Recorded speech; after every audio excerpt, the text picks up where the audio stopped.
Hi guys, and welcome back to Japan and the Mezurashi workshop. Today we're going to crack on with the Mira.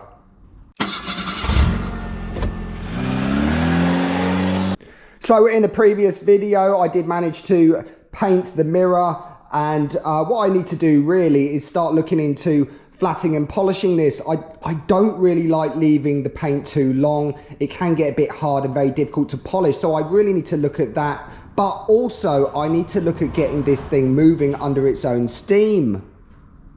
So what I would like to do is put the Mira up the top part of the workshop, and at the moment it's down here in the bottom part of the workshop, which does involve going out the roller shutters and up the road, there's a hill there, and back round to the top of the workshop. I'm by myself here and I'll struggle to push this, so if I can get this moving under its own steam and kind of limp it up the hill and up to the top workshop, that'd be fantastic. So I've actually made a start trying to refit the rear brakes. We left it with the brake pipes off, and also no rear shoes or slave cylinders. The rear slave cylinders did look a bit moody. I did actually find some slave cylinders. They weren't listed for this vehicle. It's listed for a slightly different vehicle, but I got them on an auction site, and the owner of these wheel cylinders actually put the dimensions on them, and although they're for a similar model, they do fit. And with the rear brake pipes, luckily for me, there was only one pipe that needed replacing, and what I've done is I've just cleaned up the brake pipes and coated them with that special metal paint, and I've also fitted the valve at the back here. And just so I don't upset the neighbours, I have refitted the very crusty exhaust system. It does have holes, it does have a lot of rot, and also a really poor repair on this back box. Funnily enough though, I have found a second-hand exhaust system for this car, which does look in good shape, but the guy wants a lot of money for it. So for the time being, I'm just going to put this on there just to get it moving. Let's hope that he reduces the price on that, or something else comes up. I was toying with the idea of a custom exhaust. That may still be a possibility, but we'll have to see. So what I've done with the rear brake shoes, I've just plopped those on. I'll probably go for replacement shoes, but these will do for the time being. If you are rebuilding or replacing your brake shoes, make sure you put some anti-seizure compound on any of the pivot points or any of the moving parts. And also there's an auto adjuster here. Some people actually use a ceramic grease, which is also an option.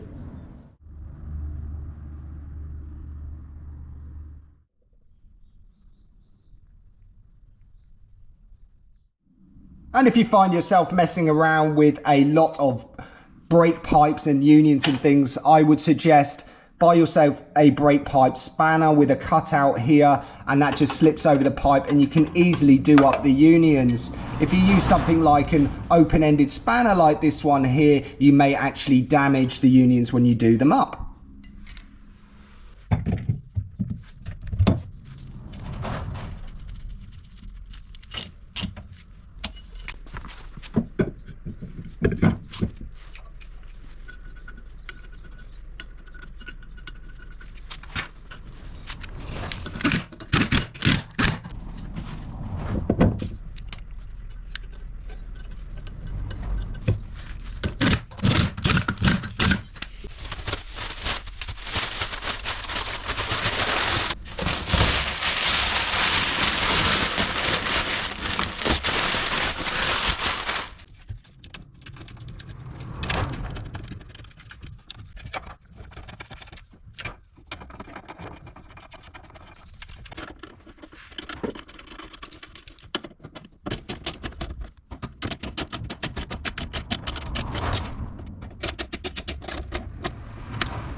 So this is where we're at so far. I've refitted the rear brakes. I haven't bothered running any brake fluid through it at the moment. I just wanted a brake, and I have a handbrake now, so pretty happy with that.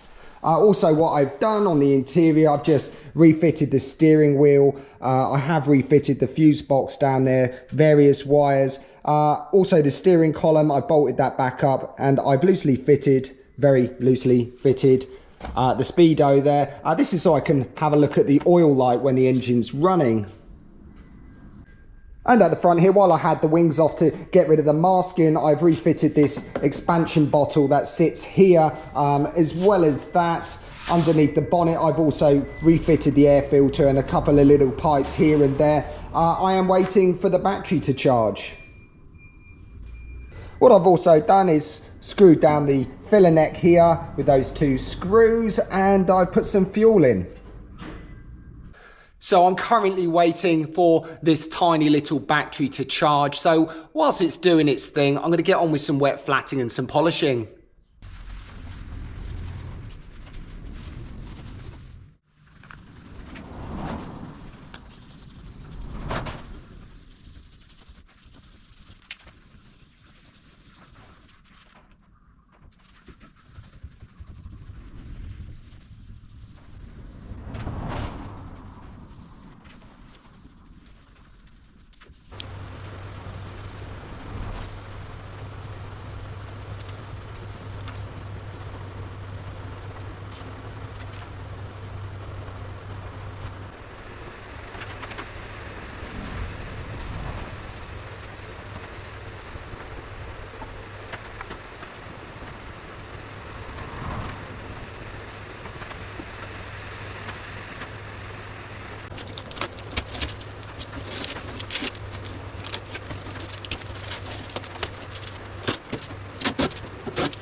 So I did manage to get a chance to start wet flatting. I've wet flatted the door, the rear quarter, and I've started on the roof. But the battery's now charged up, so what I'm going to do is turn the key and let's see what happens.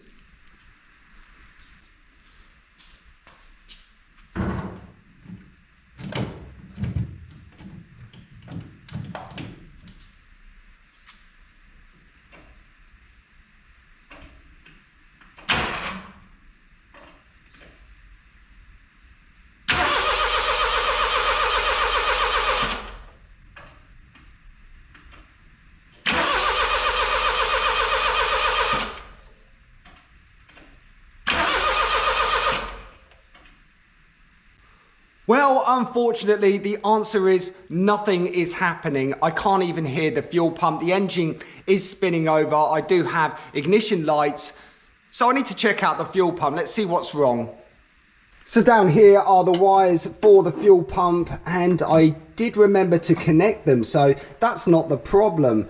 So I was just checking this out, and then I realized something, and that's this plug over here. So the dashboard is still stripped out, and something that I kind of overlooked is this plug here. That's actually for the ECU, and the ECU is still bolted underside of the dashboard.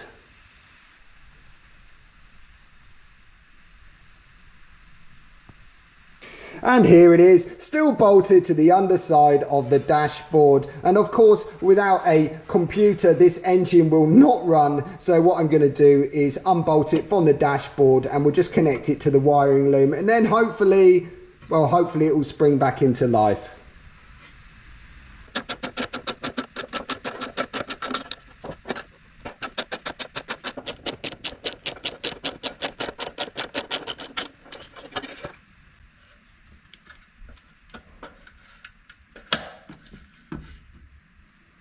So that's the ECU plugged in. Let's turn the key and let's hope that it runs this time.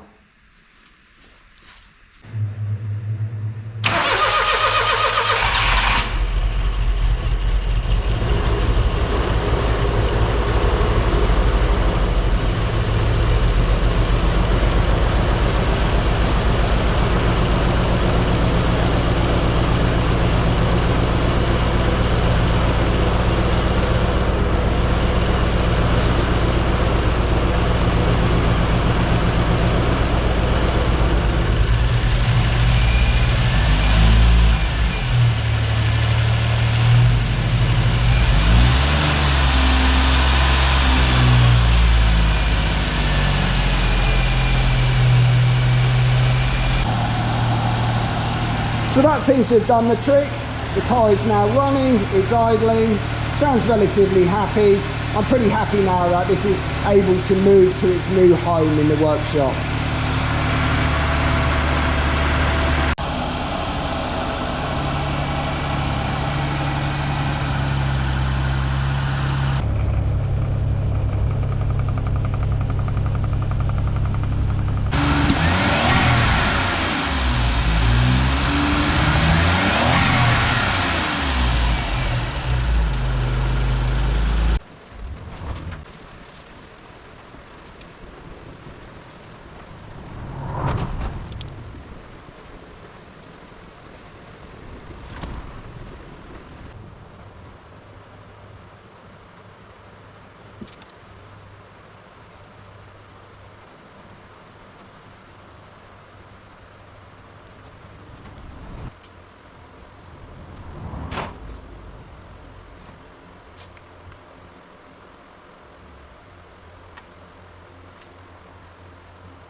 So now the car's pretty much wet flatted. I'm ready to buff the paint up, but I thought now's the right time to actually put the black details back on the pillars and the door frames. So when this car left the factory, the top of the door surround there was black, and also so was this B pillar. And now the car's all wet flatted and so are the pillars. It's great. I can just go straight on there with the paint, and I've just roughly masked these areas up. And up until now, all I've been using is normal masking tape like this stuff here, but to really get a crisp line on paintwork, I needed to use a fine line tape, which is this yellow tape here. And unlike masking tape, the fine line tape is a PVC tape, and it comes in all different types of thicknesses like this here. But the great thing is with this stuff, it does have a great flexibility on the thinner ones, but also it won't let the paint bleed through, so you get a really crisp, sharp line. And this stuff is simple but effective. You can two-tone your car with this really well. If you've got something like a camper van and you want it to have a two-tone paint job, you can use a fine line tape just to divide those paints and leave a nice line. If you try to use masking tape, sometimes what happens, it can actually bleed and you can have a very rough edge. And also this stuff, especially the thin stuff, and it's plastic, it's stretchy, so you can really follow the contours of lines if needed.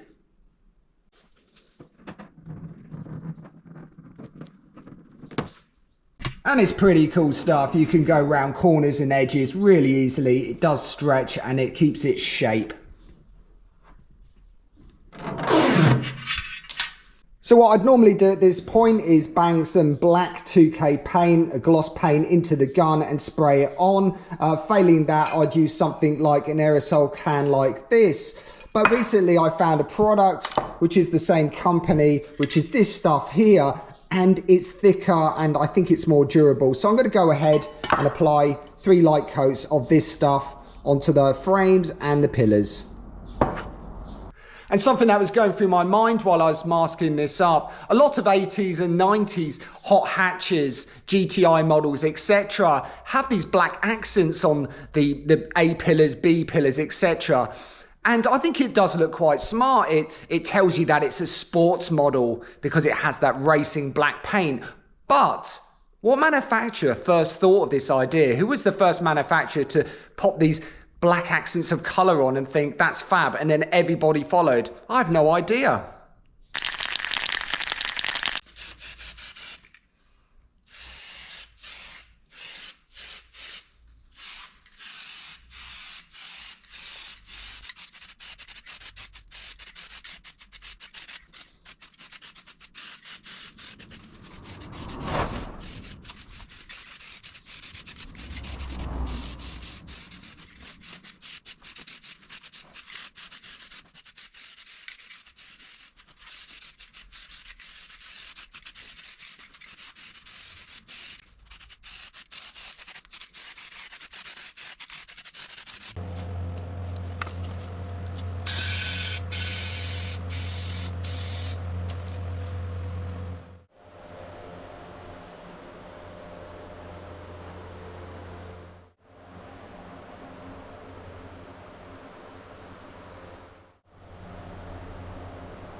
So I've just applied my gloss paint onto these areas, just one light coat first and then two heavy ones. To be honest, it's looking quite nice, just in a rattle can finish. Just need to wait for it to dry and then unmask it. Just another difference with these aerosol cans. This one here is a solvent based one, which is the ones I use for guide coating and do my little bits and pieces. And the one I've just used here is a water based one. And this particular product is a bit gloopy, but the results are pretty good.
So the Eagle has finally landed. The Mira is now at the top part of the workshop. It's covered a whopping 20 to 30 meters to get here, but under its own steam.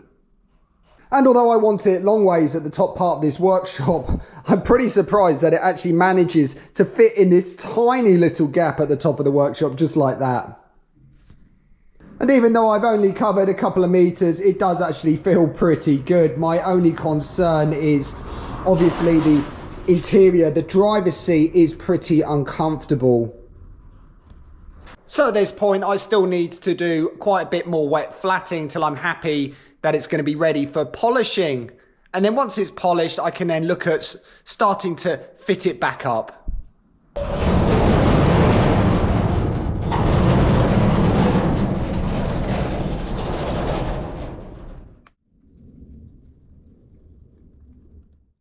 So I'm going to carry on messing around with the Mira, and I'll see you guys next time. Thanks for tuning in as always. Cheers!